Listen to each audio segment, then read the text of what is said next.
Hey, music fans, I'm Billy with an IE. And I'm Lara without the U. Welcome to the Pirate Core Music Podcast. This is a podcast about the post-punk band Joy Division. We will be providing the links within our show notes as well as in our Facebook page and Instagram for you to follow. The reason we post links is due to copyright laws, and we adhere to that here on the Pirate Core Music Podcast. This will just be a general discussion of Joy Division. To start, Joy Division was an influential English post-punk band formed in Salford in 1976. The band consisted of Ian Curtis, who did vocals, guitar, and lyrics, Bernard Sumner, who did guitar and keyboards, Peter Hook, who did bass, and Stephen Morris, who did drums. The band was inspired by a Sex Pistols concert in 1976. Sumner and Hook formed the band initially named Warsaw. Their debut EP, An Ideal for Living, 1978, drew attention from Factory Records, and their debut album, Unknown Pleasures, 1979, produced by Mark Hannett, showcased their dark, sparse style and became a landmark and post-punk. Joy Division's music is characterized by its haunting melodies and introspective lyrics, which continue to influence artists across genres even today. So, to start, Laura and I are both, even though she probably wouldn't call herself this, I would say we are both still goths because Mhm. of our Oh, general I'm always interest. a goth at heart, for Yeah, sure. exactly. So, but the thing is, Laura has a bit more experience in it than I do, and we have different experiences within the community itself. So, why don't you go ahead and tell me how you got Joy Division into your life and everything that surrounded that, and then I'll go. Right, right. So I guess Billy called me an OG goth. I'm probably like early, early era goth, maybe first wave goth.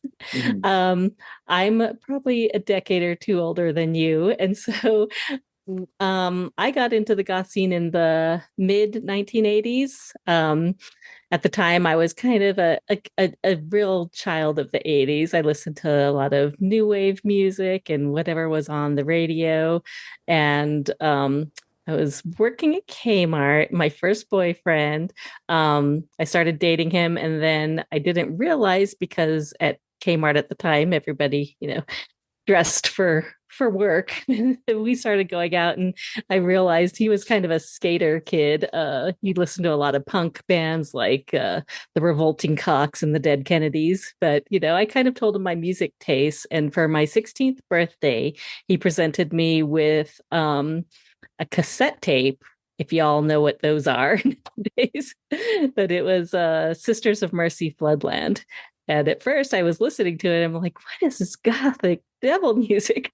But I just kept listening to it and listening to it. And I like fell in love with it. And I didn't realize that I was just a little dark at heart baby all my life. I'd always been a fan of Edgar Allan Poe and dark, scary ghost stories. I mean, beside where other kids would ask their parents for fairy tales at night, I'd ask for a ghost story.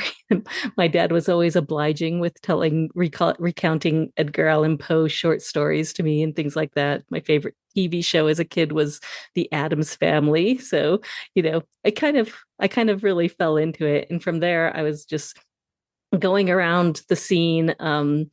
I live in Denver, and we had a pretty small underground scene, but it was great because everyone you knew would be there. If anytime they had kind of a goth dance night or a local band was playing at a abandoned warehouse, everyone was there. So you got into the scene really tight with a lot of people. My friends were in a band too, so a lot of times we'd get to see them play, and we'd get to see all the other people who was familiar with them at those shows. So I think the first time I listened to Joy Division was at one of the clubs. They had these 16 and over clubs, and you could go there as long as you were 16 and over. They didn't serve alcohol, but they played some real great music, especially on goth nights, or the nights that a lot of the subculture kids would show up. And I can't remember what the first Joy Division song I heard was. I just kind of got this whole influx of music from going to all these events, and so I started picking up records from bands like The Cure and Joy Division, Jesus and Mary Chain. We had a great local vinyl shop that's still in operation to this day called Wax Tracks. And I think the owners of that music record shop actually went to Chicago and opened up Wax Trax Records, which has signed bands like Ministry and Skinny Puppy. Oh But wow. it's still around today. You can go there. I've got one of their bumper stickers on my car, and that's where I found my first Joy Division album, which was Closer. And I think mostly the album cover is what influenced me to buy it. I'm not sure which sculpture is on the front. Maybe you do, Billy, but it's a famous I think it's from a tomb actually, but Yeah, I don't think I'm familiar with it. Hold on. the tombstone of Um, some either way, that was the first one I bought and listened to it and just fell in love with Joy Division. I'm gonna Google it super quick. Let's see. So the cover of Joy Division's album Closer features a photograph of a sculpture by Demetrio Pernio. This sculpture was created in 1910 as part of the Appian family tomb in Genoa's monumental cemetery of Stagliano. Obviously, I don't speak Italian. So that's what it is, which is very, Yep. within the vein of God.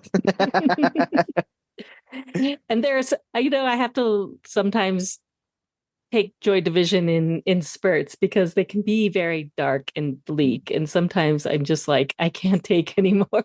But their sound is always magnificent. It's just sometimes their lyrics will bring me down, and I'm just like I have to get out of this dark place right now and go listen to some Erasure or something like that. Yeah, I gotta switch. You gotta switch to the synth pop after that, so you can get. Yes. I love that. How about Um, you? my experience is a bit less kinetic. So I kind of classify things depending on generation based off of if it's kinetic, meaning done analogically or physically, or if it's done digitally or via the internet. So my experience is a bit less kinetic, obviously, as millennials are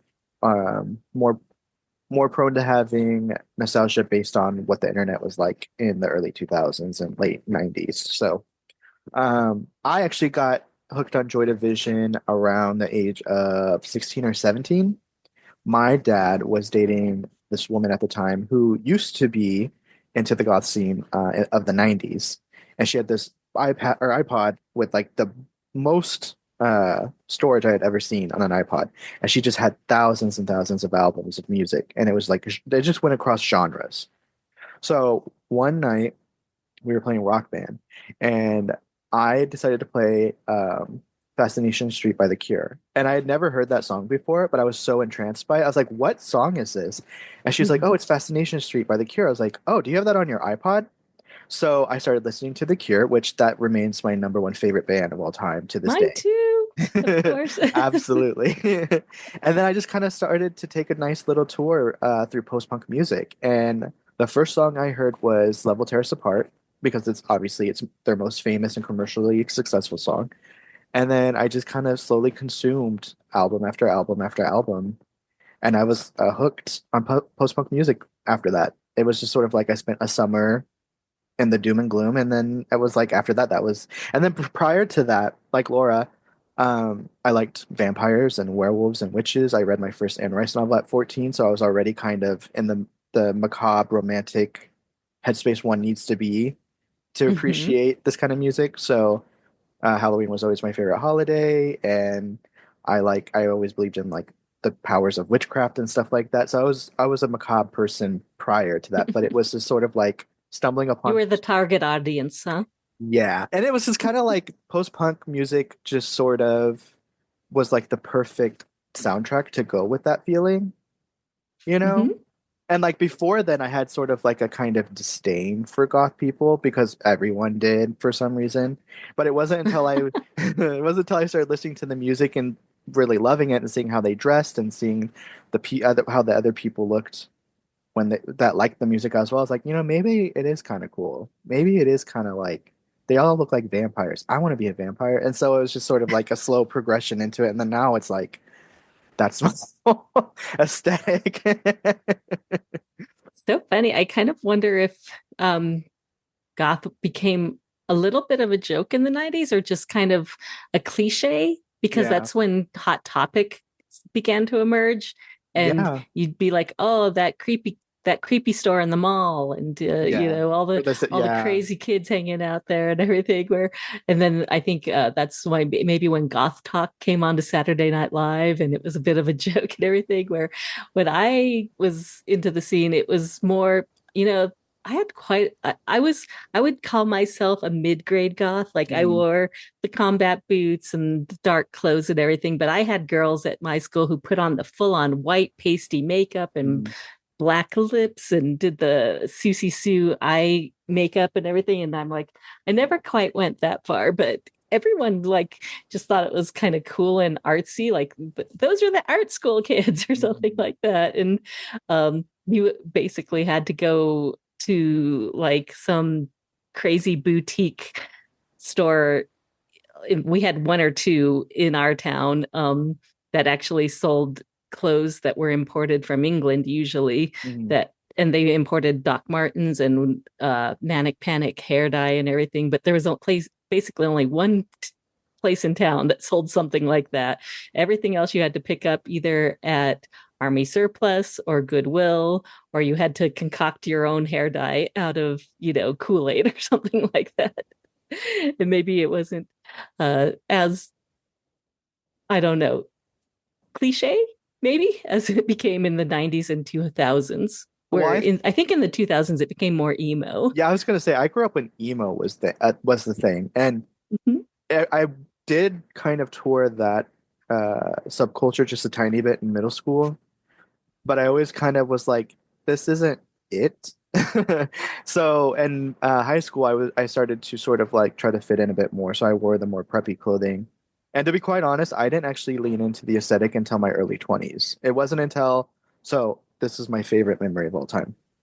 Mhm. So I had just moved to California, and that was when Danny and I were still together. We just got together. He and I had just started our relationship, so we were Mhm. just starting to live together. And I remember seeing that The Cure was going to be playing in Mountain View around my birthday, and I was like, "Oh hell yeah! I want to see them perform. I want to go." And then I stumbled up. I started to think, if I'm gonna go to see a band like The Cure, I definitely want to look the part. So I started to watch these videos by this YouTuber who I don't know how popular she is now, but she goes by Black Friday, and she's like this gorgeous New Zealand woman who wears like the most beautiful like makeup ever and always has like the most interesting outfits. So I started to get like makeup tutorial tips from her because I had never worn makeup prior to that, and I wanted to like get some styling tips, and I wasn't sure how it because I think everyone who is participates in the subculture kind of whittles the style down to be more individualistic to them. And at the time, I didn't know how I wanted to really appear, so I tried to do a bit more generic or trad goth Mhm. at the time, which um, I don't think I could have pulled off at this time. But I tried it, and my best friend was going to come with me, and she was like in a Jeffree Star, and she has the most amazing makeup skills. So she was going to come with me. She was going to do my makeup. And so I got like this cute little outfit. I got Doc Martens. I She came and did my makeup before the show, like Robert Smith makeup before the show, and then we went, and I had the best freaking time in my whole life. And it was sort of like in that moment, I was like, yeah, this is my identity. This is me. This is absolutely me. And then it was just like it just progressed from there, and then it became my whole aesthetic after that. So I unfortunately got to it late, but that's because um, emo was more popular, and I didn't really vibe with those people. The music was okay, but it wasn't like it didn't hit the same way as because I was like music from the '80s more anyway, so it Mhm. didn't hit the same way. And then because I'm a millennial, most of my interaction with the subculture was via online. So you had like Tumblr, and there was DeviantArt and some other spaces where people would just talk and chat and that kind of thing. But when I moved to California, I was able to do it a bit more kinetically. So it started with the Cure concert, and then I found out there was a bar and because I lived in Fresno, so I found out there was a bar in my town called Strummers, and it was like an alt. dive bar. And it would have like random themed nights and stuff, but sometimes they would do like Depeche Mode versus The Cure or Morrissey versus The Cure. And I would go and it would be like a blast because I ended up finding out that it was part dance party, part fashion show. So everyone would put on like a really pretty outfit. You'd go in, you'd sort of present yourself a little bit, and everyone would compliment you as sort of like a thing that they would do. They would compliment you. And like you, Fresno is a bigger town, but everyone of that community kind of knew each other. So I knew some of the people. So whenever I'd go, they would recognize me and I'd have conversations with them. And then I would get, I'd drink an ADMF and I would dance until I couldn't stand anymore. And there was this one girl who I never caught her name, but it was like this unacknowledged agreement that if we saw each other at this event, we would always dance together, no matter what. No conversation, nothing. If we saw each other, we were going to dance together. And so we did. And it was just so much fun. But since moving to Texas, I don't unfortunately have the same opportunities. So whenever like a band goes through town, I have to go. Like next Thursday, I'm gonna see Twin Tribes perform, and they are a dark wave. Yeah, I've just discovered them and I love them. they're amazing. It'll be my second time seeing them, and Kleiner Zymox is gonna open for them. I'm so freaking excited. Oh my gosh. Dang, Billy, I'm jealous. And Now I I want bought to go this. hang out with you and go to the show with you. Well, if you were in the area, I'd be like, let's go, Chica. Like, let's go. I've got like this whole outfit planned out and everything. I'm so excited. I'll have to show you the shirt, but oh my Okay, gosh, send me yeah. pics. And then Lebanon Hanover is going to be here in October, and I'm going to see them as well. So I'm really excited. But I they haven't have heard this of place. them. I'll send you some music. But there's a place in Dallas called I think the Church. But they had a venue that they no longer can use, and I don't actually know where they're located anymore. I follow them on Facebook, but I can never seem to track down because they post pictures of people like having a good old time, and I'm like, where are y'all? I want to come. Where are you at? So, anyways, that is my introduction to Joy Division and the goth subculture. And so, yeah, as you can tell, it's definitely vastly different by generation. But I think it's cool that it still exists, and people today still question what is the definition of goth anyway. Some people say Mhm. aesthetic, some people say music. I'm in the music crowd, but it's just interesting how it still persists and how it's transformed and it's undead, it's ever living. So, I uh, think there's always been a fascination with like beauty and morbidity. So mhm. I think it's going to last a long time. I do too. But I do too. And I think it also, because like Joy Division, the people, I'm sorry, the band members of Joy Division all came from a blue collar, working class type surrounding. In fact, excuse me, they call it post punk because uh, sorry, excuse me, I'm all burpy. It disembarks from what punk music was at the time. So you're thinking 70s, early mm, 80s. So Sex Pistols was their inspiration. Sex Pistols and punk music as it is or was all about the working class people and the mhm, disparities between the poor and the rich. But the reason why post punk is considered post punk is because it takes similar sound, but the lyrics are more morbid. They're more morose and more mhm, macabre, and that's where the um, change occurs. And that's what Ian Curtis mhm. brought to the punk music at the time. Which one thing I love so much, I mean, it's sad what happened to him, but one thing I love so much about the band is that when you listen to them, they still sound like an underground band. Yeah. Yeah. They still have that kind of garage, sparse sound. Hmm. Do we want to talk in case people aren't familiar with? I don't know why they're listening to this, if but maybe they just want to discover music. If we want to inspire people to listen to Joy Division, should we Mm. talk a little bit about their history and what became of the band? We can. Besides the thing I said at the very beginning, I know we have like a whole way we were going to do this, but I think just general excitement is going to make us deviate from that a lot. But but besides the introduction I gave, um, I read the book too by Peter Hook. Oh, I okay. think it's called Unknown Pleasures. I read the book and he talks about how he experienced the band because he's the bassist. And Peter Hook also, by the way, invented New Order as well. New Order is a Hmm. result of the death of Ian Curtis because he wanted to Hmm. continue making music, but they wanted to change it to a more like art type sound, Hmm. art pop sound or whatever, which Kind I of like actually a love for what prog it. rock new Yeah. wave band. I mean, I always considered them more like a new wave band. Yes, me too. Me too. Hmm. Because it's the use of synthesizers that differentiates it between post-punk. And like that's Hmm. why like today when you hear um like Twin Tribes or what's another one that a lot well Lebanon Hanover, but what's another one that a lot of people are usually familiar with? I know as far as new wave, there's like Pet Shop Oh Boys, yeah. OMD.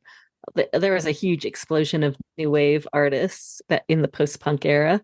Yeah. Well, there's a modern equivalent called dark wave, and it usually involves like the same synthesizer heavy sound, but the lyrics are more macabre and morose, which Mm, is why they call it dark wave. So, yeah. I mean, I would say as far as early new wave goth bands like the Jesus and Mary Chain hmm and Echo and the Bunnyman, bands hmm like that. hmm all my favorites too. Oh my gosh. Well, let's see. So, if you're gonna get introduced to Joy Division, there's a few songs that you should probably listen to first, and obviously, Devil Tear Us Apart is the main one because it's their commercially successful one. But my earwig would be Dead Souls. Oh, Hmm. I'm so sorry, Laura. Hmm, I just said yours. I am so sorry. I did it's not mean to okay. do. I didn't I'm even good. look. I'm No, so no, no. sorry.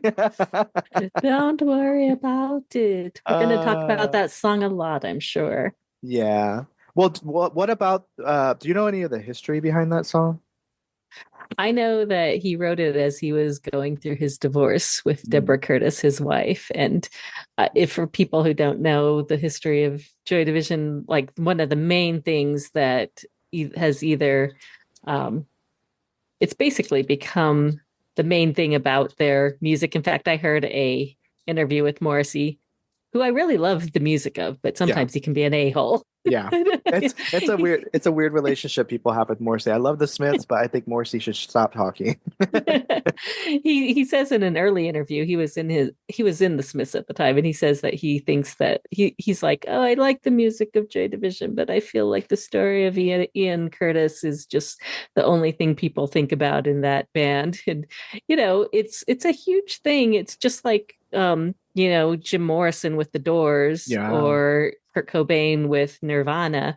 And Ian Curtis, unfortunately, took his life when he was 22 years 23. old. Yeah, 22 or 23 years Yeah. old. Which is Um, so sad because they were just getting ready to become like successful. And I always mhm, wonder like what would their music have sounded like if they continued on as a band, you know? mhm.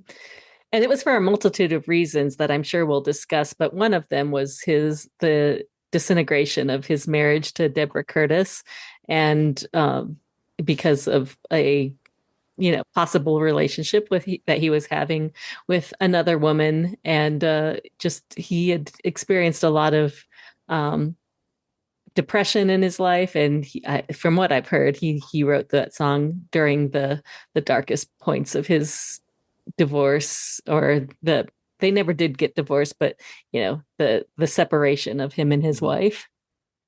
Wasn't And I also heard that it was a wasn't it? I don't know if this is rumor or true that the name Love Will Tear Us Apart was supposed to be a parody of the Captain and Tennille's song Love Will Keep Us Together. I think so, yeah. I Is that a think rumor? I don't know if it's true or not.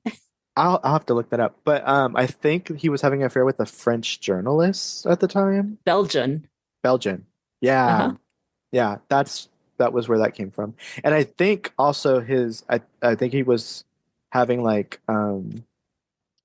epileptic seizures. Mm-hmm. Yeah, he suffered from epilepsy. Hmm In fact, I think there was a show in like 1980 where the lighting manager accidentally turned on the strobe lights, and it Oh, triggered an epileptic seizure on stage. And like, yeah, and because of his epilepsy and his illnesses, they say that the medications he was taking was already taking a person who was deeply depressive and making the situation even worse. yeah. It was just a like powder cake and everything involved was just gonna make it go off. And he was also married so young that I just Yeah. think that he got married and started a family long before he knew like everything he wanted in life.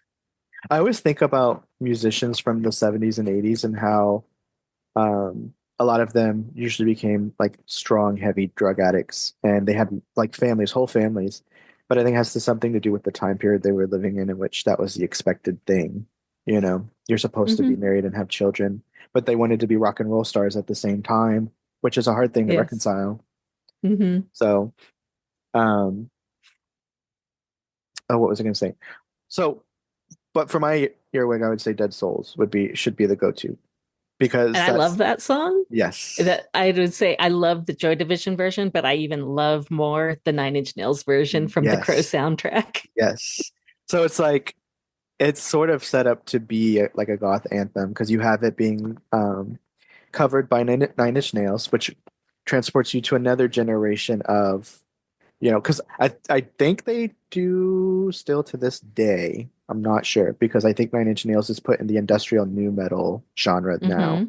But Yeah. like, if you want to consider it like part of the subculture, I know there's people going to jump down my throat for saying this because a lot of people be like new metal, it's goth, and I'm like, I don't know about that. Um, I don't know about that, but Nine Inch Nails would be part of like a playlist if you were going to like a goth club. So Oh, definitely. yeah, so Dead Souls, They always were at the clubs I went to. yeah, same here. So, um, but there's so much history involved with the band. I don't think I wrote. And my earwig, I must say, was Love Will Tear Us Apart, just because, like, I can just hear the first few chords of that song and turn it off, and it'll still be playing in my head. Like, dun, dun, dun, dun, dun, dun, Well, do, do, do, do, do, do, yes. do. And There's I'm singing it in my head the minute I hear those chords. And also, I think the first time I realized I'm getting too old is when I was walking through the grocery store and they were playing Love Will Tear Us Apart over the music speakers, whatever oh they're man. called.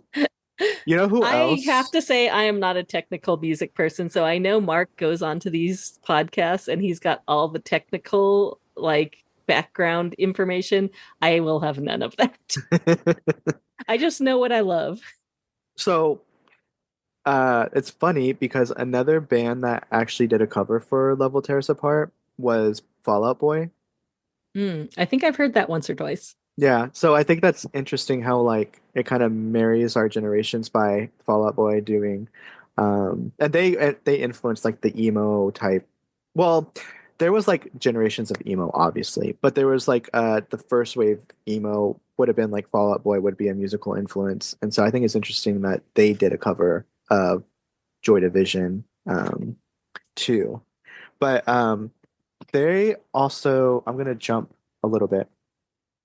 So one thing, so in the movie Donnie Darko, um, I love the scene where they're having the Halloween party and he gets ready to go out to do his stuff. And as he's leaving the house, the song starts to play um,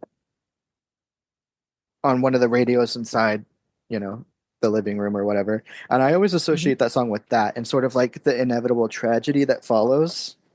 Hmm. So even though that song starts off pretty like lighthearted and high energy. It just I always think of something tragic. But so I'm jumping to the sort of the instruments that they use in the band to make that Okay. beautiful like high string sound that you hear at the beginning of the song. Hmm. It was done by an ARP Omni 2, and it was the instrument they would use to make those lush string sounds, like in Love Will Tear Us Apart. And I'm gonna have a link from YouTube in the comments. But I went on YouTube to find a sample of that sound, and I did not realize this, but this was actually used across genres in the 80s to make that same sound in other bands. And I think like Flock of Seagulls used it, Hmm. and oh, what was another one? Not Flock of Seagulls, or not just Flock of Seagulls, but Public Image, I think, used it as Oh, well. Yeah, cool. That's yeah. neat. So if you ever wonder what makes that wonderful, beautiful sound, there's the ARP Omni 2, and then there's another little device called the tetranome or tetranome, I think, which makes that chorusy sound that you mostly Hmm. hear in like new wave, or not new wave, but new order. That chorusy, haunting oh sound. They use Mm. that as well in the band. So Is um, that what causes like the reverberate vocal reverberations and such, or is that something else? I don't know. that's done with a sequencer. Okay. Yeah. So I kind of All over my head. I know. Well, okay, truth be told, when I was doing research for this episode, I kind of went down a rabbit hole. And I've always wanted to make my own music. I'm not a singer, but I always thought it would be cool to make like tracks and stuff. So if somebody wanted to sing over them, they could. And I kind of went down like a rabbit hole and started to learn like all the bits and pieces needed to make certain sounds because then I was like, ooh, I could buy all this stuff. It is not cheap though. This stuff is so expensive. I think I for the imagine. ARP, it's like $3,000. Oh, Yeah, I ain't got that kind of dough for a hobby. absolutely not. And then they have this one called it's like oh gosh, it's starts with the B, but it's a something Juno 60 that makes like the Donna Summers I Feel Love sound at the very Mm. beginning. Hmm. That one is about $8,000. Take out a loan. Yeah, exactly. You'd have to be really committed to making music to do that. But anyways, so there are some lyrics we wanted to discuss about what people mishear when they're listening to some of the songs. Like for example, in the song "She's Lost Control," people seem to miss the full lyric of, and she screamed out, kicking at her on her side. I've lost control again. The full lyric is, and she screamed out, kicking on her side, and said, "I've lost control again." Hmm. But it's sort of like one of those whatchamacallits, the like when you swear something is a certain way, but it's not. Hmm. Uh I think that's the Mandela effect. yes, it's very much a Mandela effect moment where you're like, I swear to God, this is the actual way it's sung. I don't know. I don't really hear of other people mishearing the lyrics, but me personally is from Disorder when I'm gonna try and sing this part where he says, I've got the spirit, but lose the feeling. And I've always heard it as I've got the spirit, but who's it feeling? Like, is he actually singing about a real spirit and trying to touch someone? But it does sound like that though. It does sound like Yep. that's what he's saying. So, Uh, how would you rank songs from the whole discography of the band? How would you rank them? you gave me a tough bit of homework here. So I had to write down, like, I went through all, and it was nice because I actually haven't listened to Joy Division in a little while. I've been like listening to some other bands and uh, just kind of like putting stuff on the back in the background. So I haven't like dove into them for a while. And I'm like, oh, how am I going to pick my, you know, what are my five favorites? And I started listening. I'm like, I love this one. I love this one. Like just kept writing them down in my notes. Finally went through today and tried to pick a top five. So I don't know if you want to go back and forth from 5 to 1, or do you want me to do mine and then you'll do yours? What do you want to do? Well, I only picked three, so you have a bit more than me. Why don't you do two, and then I'll do Okay. one, and then we'll go back and forth after that. Groovy, groovy. Okay, I'll start with my number five, which I have lots of honorable mentions too because I didn't know where to put them. But this one I really loved, and I hope that people will go to the links and listen to them because I've got my little earpiece here, and I'm gonna listen to it as I talk about it because it just helps to listen to the song and actually know what it is. But my number five is New Dawn Fades. It just has such a deep and somber bass intro, and the whole song just truly represents that signature Joy Division dark despair. Like those lyrics just really seem to point to Curtis's like despair. I wrote down some of the lyrics, like he says, "The strain's too much. Can't take it anymore. It was me waiting for me, hoping for something more. I'm like, God, you can't listen to Joy Division if you're feeling really bad about yourself. Mhm. I always It takes you categorize. down some dark rabbit holes. I always characterize the beginning of that song as like that feeling you get after you just finish crying, kind of like you're Hmm. kind of like Yeah. bereft and just sort of like in this low, low place, and it just the song comes in gentle and slow, and it's Yeah. you know. Hmm. Yeah. Listening to it now and just like Mhm. every other goth kid or even any other, adolescent out there, this is what you listen to in like a dark bedroom when you're just feeling sorry for yourself. Mhm. And you're Mhm. just like, God, the world sucks. I'm just gonna lay here, listen to these really fucking depressing lyrics.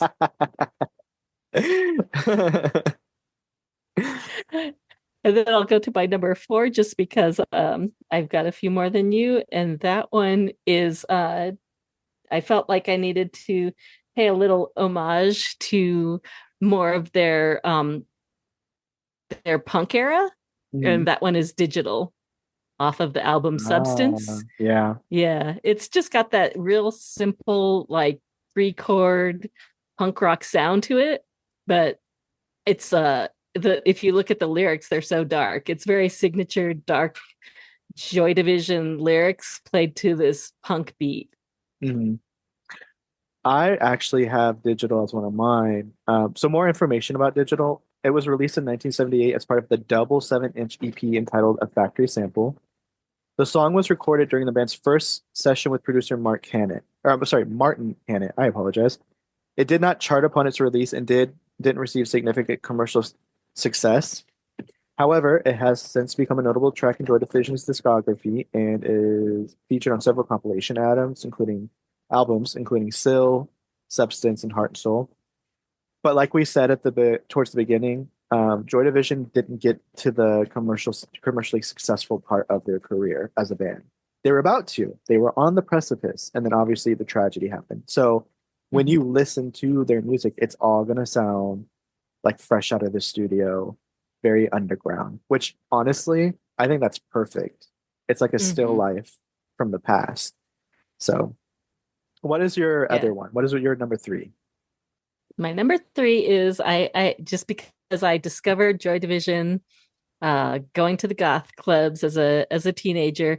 This one was there. They had so many great like just dance songs. I mean, you listen to the lyrics and they're very deep, but if you're just out there ready to shake it, like Shadow Play, Disorder, Isolation, all great ones. But this one was a banger on the dance floor at the goth club, and it was She's Lost Control. Hmm. I actually have a memory of being very drunk and dancing with my best friend to that song. I think she wasn't drunk enough because she thought I looked very funny or something because she kept laughing at me. But when you are like at that level and you just hear music you love, it's such a golden moment. And I love it because if anyone's ever gone to a goth, you know that us goth kids don't dance like it's like I think you can go out on TikTok or YouTube and find instructions on how to dance like a goth. And they've Mhm. got the like pull the cobwebs. And it's just it's so funny because when that song would come on, I think the girls would just go nuts because it'd be like she's lost control. Mhm. I've never actually seen anyone dance like that at any of these events. I swear to God, that is just a pure internet invention because I've never seen anyone dance like that. Really? Yeah, I've never I'm seen gonna have to look up those because I think they're pretty accurate, at least when I went. it. So my number two would be Love Will Tear Us Apart. And we talked a little bit about this one already, but this was released in June 27th of 1980, and this was actually Joy Division's first hit and reached number 13 in the UK singles chart. It also topped UK's indie chart and peaked at number 42 on the Billboard disco chart in October 1980. It reached number one in New Zealand in June 1981. So um, it is their first and I think majorly only song that was commercially successful. at least at the time it came out. I mean, I'm sure most of their Which music number is. is this for you, Billy? Because you froze for a minute there. Oh, this is number two for me. Hmm. And Yeah. I'm assuming it's Love Will Level Tear Us Tears Apart. Apart. Yeah. What is your number two? Okay. My number two is Atmosphere off of Closer. That song is just so beautiful and it has a real like orchestral and poetic feel to it that is really the hallmark of mine and your Mm-hmm. favorite band, The Cure. It has the chimes in it, and it just has like these really, I don't know, it has these really orchestral um feels to it that I just really love, and it's very quiet, and it's it still has that kind of Mm-hmm. melancholy to it, but I feel like it is also Mm-hmm. really beautiful, which is, I feel, also a huge hallmark of The Cure. Their stuff is beautiful and melancholy, and I just really love that becomes really apparent in this song. And I don't know if it was like contemporary with The Cure or if this maybe inspired them, but yeah, that's why I really love this If song, I Atmosphere. remember correctly, The Cure came out in 84. So it's quite possible that it inspired them. They started Maybe, before then. I think they hold started on. in the Let's do late a quick, 70s actually. a quick Google search. Go for it. Let's see. Google it. Google that shit. Let's see. According to Google, oh my gosh, you're so right. Wow, I put my foot way into my mouth. They formed in 1976. Hmm? Yeah. Um, And their stuff in the beginning too was a little more post-punk garage band sounding, yeah. and they didn't adopt that more rich orchestral style until later in their career. But Yeah. yeah, it, I know that I just Robert love Smith. that sound. Oh yeah, me too. I know that Robert Smith vehemently denies being a goth band, but you can definitely see why he would say that because of he's got a lot of albums where it's mostly like dancey songs. There's Yes. only like maybe a handful of albums where it's truly macabre and He does melancholic. have a lot of love and influence for like pop new wave stuff though, Mhm. because just recently he released his 30 top favorite songs of the 80s. And I Mhm. think number one was like Shoot That Poison Arrow by ABC or something like Oh that. wow. Yeah.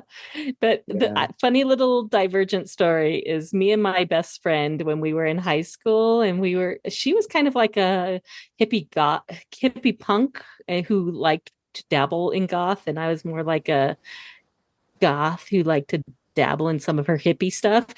Anyhow, but we both loved The Cure, but we told each other one night at some like bohemian coffee shop we were at that we were going to be closet Cure fans because so many of the goths we knew were such big Cure fans, and they all tried to look like either Susie Sue or Robert Smith, and we're like, we love The Cure, but we're not going to tell anyone. We're going I to be love that. closet Cure fans. I love that. That is so funny. And then finally, I just came out of the closet and I admitted it. I love The Cure. They're my favorite band of all time. And that's so hilarious because nowadays it's like if you don't like The Cure and you claim to be goth, everyone just kind of looks at you like, what do you mean? That is so funny. Well, on the flip side of the single Atmosphere, the B side, which is my number one song, which Mm-hmm. is Dead Souls, which I talked about earlier. That song came out in 1980 and it was on the B side of the single Atmosphere. The song was recorded during a session in October 1979 and has since become one of the band's most acclaimed tracks. It did not chart when it came out as the band was still pretty underground at the time, but it has since been covered by various artists like Nine Inch Nails, which we discussed, and is Mm-hmm. used very famously on the Crow movie, which if you haven't seen that movie, put it on. It's amazing. What are you even doing here? Go I watch know. the movie right Exactly. now. And then listen Exactly. to me and Mark's review of it. And then on me and Mark's review of The Crow 2024, which was, mediocre. Which I have But it not watched. did feature a Joy Division song. I think it was Disorder that was in Oh, it. okay. So they tried to make a reference to it. See, I'm kind of I feel like as I'm getting older and becoming such a grandpa about things, like I'm not doing that.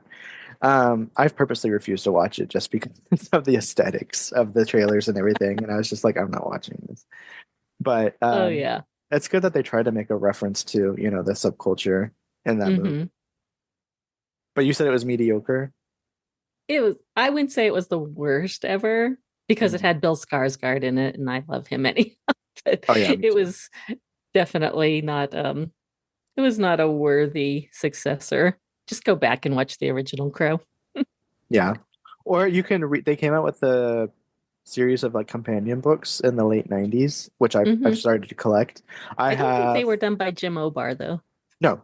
One of them was done by Poppy Z Bright, which if any of you reader goths are out there, you know who Poppy Z Bright is. She did. No, he did. I think he had transitioned by the time he wrote these. He did Dead Souls, which is a Joy Division reference, and it's about vampires in the South, but he writes vampires in a different way than most people Hmm. do. And I'll just leave it at that. I'll admit I didn't read any of the books after the original Crow. I got the original Crow like comic books, the like Mhm. issues as they Yeah. came out back in the early 90s, but no, I hadn't read any of the books after. I didn't even know until like years later that there were other stories about it. I have the Lazarus Heart, and then I have um Hell, not Hellbent, it's Hellbound. Hellbound, yeah. Mm. Hellbound's actually really good. It's about a demon helping a marked man not die, and the demon's doing it so he can get redemption and go to heaven. Hmm. Yeah. And he's being marked by a drug pushing uh demon summoner woman. And the demon she summons basically says that if you kill this man, heaven's gonna send their crow to take you out. And she's like, bring it on. So it's basically that kind of story, Uh-huh. which I think is so interesting because most of the time when you read these books, it's usually a story about someone getting revenge on a spouse. Like Poppy Z Bright's is about a gay man getting revenge on his dead lover who was murdered by like a psychopath who was like anti-trans and stuff like that. Hmm. Yeah. Interesting. Well, maybe I'll put him in my reading log and hopefully get around to that someday. They are attainable and they're only like $15. So you can get them on Amazon. Sorry, I'm being accosted by my cat right now. Oh my God, he really wants a hug. Okay. Oh, he's so Okay. handsome. So that was Dead Souls is your number one? Yes. What is All your right. number one? And my one number one, as basic as it's gonna be, is Love Will Tear Us Apart, which was your number three. I will listen to other songs that I like as much as I love them. I love, love, love this song. Every time like I said, I hear the first few chords of it and I'm just singing the rest of it in my head. I don't have as many details as you, but you had a lot anyhow. Like I think I wrote down that, this was supposed to be a parody of Love Will Keep Us Together by the Captain and Tennille. Also, I don't know if you said this, but Love Will Tear Us Apart is the epitaph on Ian Curtis's headstone I did not. in his grave in Cheshire, England. If you go to it, that is what the epitaph on his tombstone says. Do you think the band chose that or his wife chose that? I don't know. I'm not sure how it would, but it's kind of morbid, Yeah. as that is one of the contributing factors to his suicide. You wrote this song when you were about to die. Let's put it on your gravestone. Exactly. And I guess Billy and I talked about this earlier in the week, but there is a movie out there starring Sam Reed that's really good called Control, which is Mhm. a biopic about Ian Curtis, based off of the book written by his wife, Deborah Curtis, um, about their life together and his end and the end of the band. Mhm. It's And really I thought it cool. was really good. Yeah, it was a really great movie. I think you can find it on YouTube actually.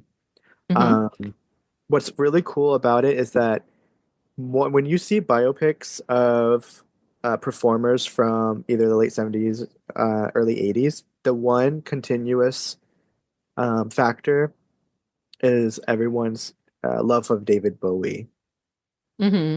which I think is just so cool that this one man helped create a whole generation of musicians with his androgynous alien costuming and weird lyrics. Like I just love that so much. Like we should do a David Bowie episode, I think. Yeah, maybe that's one of the next ones. We'll have to look for a good Bowie album. Mhm. But yeah, it's a good movie. I highly recommend it. So So that's our we top 10 or our top five. So yes, can I mention some of my honorable mentions. honorable Yeah, mentions? Yeah. go My ahead. honorable mentions, as I was trying to put this list together, is 24 Hours, just a very depressing song, but excellent, really beautiful. Dead Souls, Isolation, No Love Lost, Disorder, Atrocity Exhibition, A Means to an End, and Shadow Play. I love Atrocity. That's one of my other Hmm. favorite ones. Yeah, that kicks off the album Closer. And when I first started listening to, when I put that album on and listened to those first drum beats, I'm like, oh, this is going to be good. Oh man. So also really quick, Laura works for an alcohol distributor or spirits Hmm. distributor. A spirits So distributor. Hmm. yeah. So we actually made some cocktails for this episode, and I think if it's okay with you, I'd like to put the recipes in the yes, put it in Oops. the verbiage Hmm. for the episode so you guys can do it too. I'm drinking the Dark and Stormy, which is black spice rum. There's a specific black spice rum you're supposed to use, but I just got like a cheaper version. But black spice rum and ginger beer, and then a Hmm. lemon or lime wedge for a garnish, or you can do candied ginger. Yeah. And then which And one did that you came do? out of this book that my daughter and her husband gave me called Booze and Vinyl. And me and my husband have I wouldn't say huge, but a fairly sizable vinyl collection. His is more than mine, but this is a great little book that pairs vinyl records with cocktails. And they just happen to have Joy Division's Unknown Pleasures in this book. And the one of the cocktails suggested was the Dark and Stormy, like Billy had. And mine is called the Joy Division. Um, which we should say what that name came from because it's interesting. But it's called the Joy Division, and it is a London dry gin, dry vermouth, Cointreau, and absinthe with a lemon twist. Did you actually put absinthe in it? I did. I love absinthe. If you haven't tried absinthe, I highly recommend it. Some people So don't love it because it tastes like black licorice, and some people hate black licorice. it's the wormwood. Just put some sugar in it, it'll be fine. The name Joy Division comes from the 1955 novel House of Dolls by Michel Deneur, and the book Joy Division refers to the prostitution wings of Nazi concentration camps during World War II. The band chose this name in early 1978 after discovering the original name Warsaw was already being used by another band. I just think it's funny how they decided to use an even more disturbing name. I know. And I think they wanted to get rid of the name Warsaw because there was another band in Manchester that Mhm. had the name Warsaw in their name, so they didn't Mhm. want to be confused with them. And I believe the first album they have was hand drawn by Ian Curtis. Hmm. And of course, it had like a Nazi youth on it. So Yeah. I think the band got labeled as white supremacists for a while. I Yeah. I wonder don't know. why.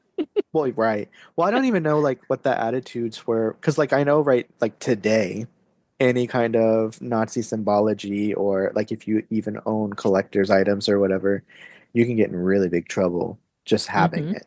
But I like have since World War II happened only a couple decades earlier, I wonder what the attitudes were like at the I time. think it was kind of, and could be saying complete bull crap. So I'm Yeah. sorry, folks, but I did see a post one time because Susie Sue back in the early punk days was wearing a jacket with a swastika badge on the side of it, and it had something to do with like the punk scene and everything, and just like being anti-government and everything. So I think that Right. was just a some symbology of the time that they were using, that was just showing their anti-government post, punk rock status. Yeah, and I'm not super familiar with this subculture, but there's like the London skinhead movement, which from what I hear is not supposed to be white supremacist, but some people say it is. So I'm not really sure, but apparently it was like cool to use Nazi symbology back then. So that's why I was like, I don't know what the attitudes for that was like at the time. I wasn't there, so uh, it could be. I think it was maybe just them trying to be very anti-establishment and cutting edge at the time. Mhm. Possibly, possibly. So, there are some more unique instruments that the band used to make their sounds. And it's actually my favorite thing about this one is, I'm not Mark, but Bernard Sumner, actually he built a synthesizer that makes the unique vibrato effect, the Transcendent 200. There was another genre of music where something like that happened. So the genre acid Hmm. was made from a broken synthesizer. Oh, interesting. Yeah, I can't remember who it was and what kind of synthesizer it was, but they found a beat up synthesizer at I think like a charity shop, and they started playing with it, and it made that acid unique sound. And I think it's cool when bands create genres based off of broken Hmm. equipment, you know? Yeah. And I saw this tidbit when I was putting the notes together, and then was surprised that they actually put it into the movie Closer that we were discussing. Um, that the music producer, was it Mark Hartnett? Uh, I wrote it down in Martin. my Martin Hartnett. Martin. Yeah, he Mhm. suggested that they use an aerosol spray can, which is what they use in to make that sound in Mhm. She's Lost Control. Mhm. Because back then people had to literally invent sounds as they went along. Didn't have these fancy gadgets that let them sample stuff all the time. Nope. So, and then we also have the melodica, which was used to make the haunting ethereal effects in the song Decades. And no post-punk band would be complete without drum machines because Hmm. obviously The you have to sound of have the it. 80s. Exactly, which I love so much. Actually, I loved them too. that's why I listen to darkwave music because all like well not I wouldn't say all, but majority of them use drum machines, which you know. But so we have talked at length about the band in general. Um, we have a portion for more general discussion. Is there anything else you can think of Um, that you wanted to say about this band? just I'm actually kind of glad when Ian Curtis died that the band made the decision to stay together, but also to change the name and go in a new direction, Mhm. because I think there are bands similar to like Led Zeppelin when their drummer died. They just don't want to continue on without that influence in their band. And, New Order has a totally different sound, but I think you can tell their roots in Joy Division. Mhm. I heard if you listen to this guy on YouTube, he's called The Professor of Rock. He did I think, an interview with Peter Hook, and there's a particular New Order song that I should have written down and didn't, but it um, very much sounds like I believe, in fact, it was a song that was originally created for Joy Division, but they never recorded, and then they ended up doing as New Order. So they definitely have their roots in Joy Division, but I like that they Yes. expanded as New Order, and New Order is still around today. So in a way, you can say Joy Division is still around today. Yes, actually, I know what song you're talking about. The song is Ceremony. Okay. Yeah. And you can tell because and A Lonely Place was also a song meant for Joy Division, which A Lonely Place is one of my favorite New Order songs. Now that's the song you listen to when you just finished crying. Okay, I'm gonna write it down. Listen Yeah. to it later. And if anyone who loves American Horror Story knows In a Lonely Place is one of the tracks from Hotel, season Hotel. So there's a really beautiful part where Lady Gaga is walking through like this. It's in LA somewhere. I've never been. I don't even know what it's called. I'm assuming it's like an installation piece or something. But it's like this square of like concrete with all these like lampposts in it, and she's like walking through the lampposts, and the Hmm. song's playing while she's doing that. It's supposed to be very like dramatic and avant-garde, but yeah. But you could definitely hear the sounds of Joy Division in the song Ceremony. In fact, I think it was like that was their transcendent song, how they started to transfer over into a newer sound Uh-huh. after Ceremony. So, Excellent.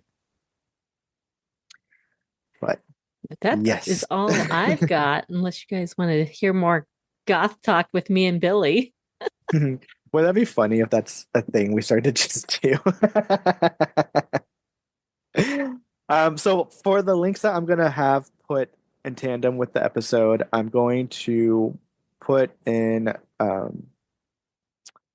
we will do Dead Souls, Love Will Tear Us Apart, and then did you want to do New Dawn Fades? Yes, that song Okay, is so we'll do beautiful. that, and then I will find those links to the YouTube videos that show the sounds of the APR Omni 2. I will see if I can find the Transcendent and then the I can't even say this word, Melodica. Melodica. Melodica. Yeah. And then the Tretronome, I will see if I can find that one as well. But those links will be provided in the comments and stuff of the video so you guys can follow along. Because unfortunately, we have to follow rules because people like to get paid for their music. So, And maybe we'll throw in a link there to I rented Control through Amazon Prime, but I think it's available free somewhere. yeah, I think I saw it on So YouTube. yeah. So, Yeah, great movie. I really enjoyed it. I think it's only like an hour and a half long, maybe, if even that. Yeah, I think I liked it the most because Sam Reed, no, wait, not Sam Reed. Wait, who's the actor who plays in the did I say Sam Reed earlier? No, that's our You beautiful did, vampire. and I was thinking, Lestat, Lestat, are you in this movie? No, he wasn't.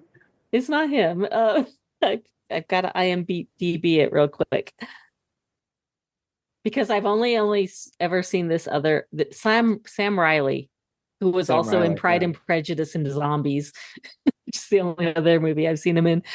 He plays a great Ian Curtis, and if you go back and see some of Ian Curtis's live performances, I think because of his epileptic seizures that added Mhm. to his onstage um, persona and performances. He had these very jerky kind of ways of Yes, dancing, and I thought he represented that really really well. yes. The film was directed by Anton Corbin, and it was based on the biography Touching from a Distance by Deborah Curtis. So, also the actress who plays Deborah Curtis in the movie, Samantha Morton, and she plays, I believe she plays Jane Eyre in one of the Jane Eyre adaptations. So, Also, Alpha on The Walking Dead, yeah. one of the best villains in my opinion on The Walking Dead. So, and I think this was like it was in 2007 when this came out, and I think most of these actors were like pre-fame Hmm.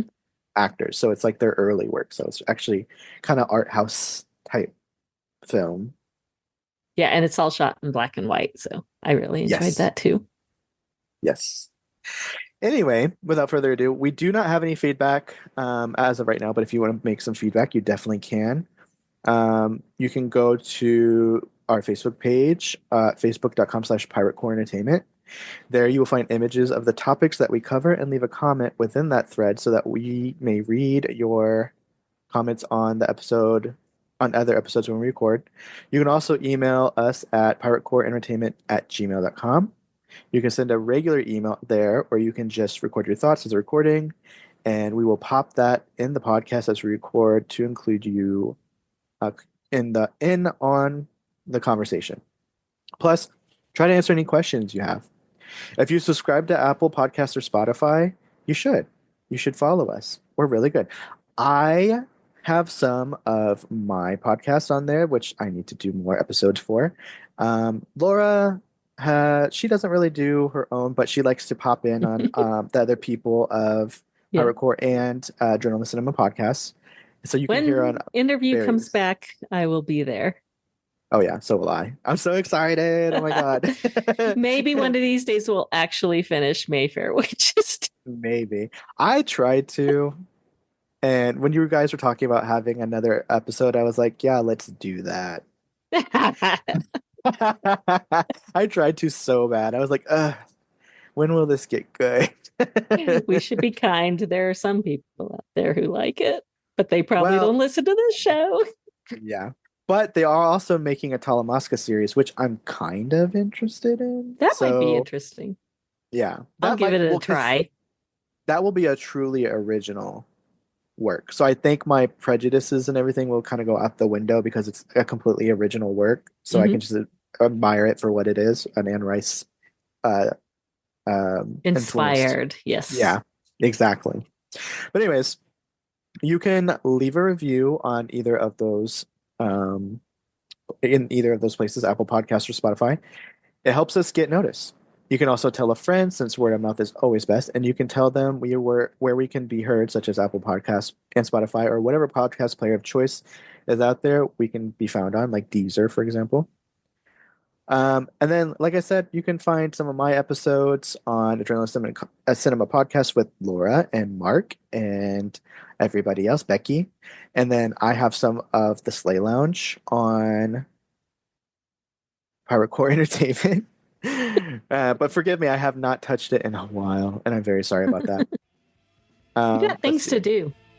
Yeah, school, working out, writing, trying to keep my sanity, like all the things.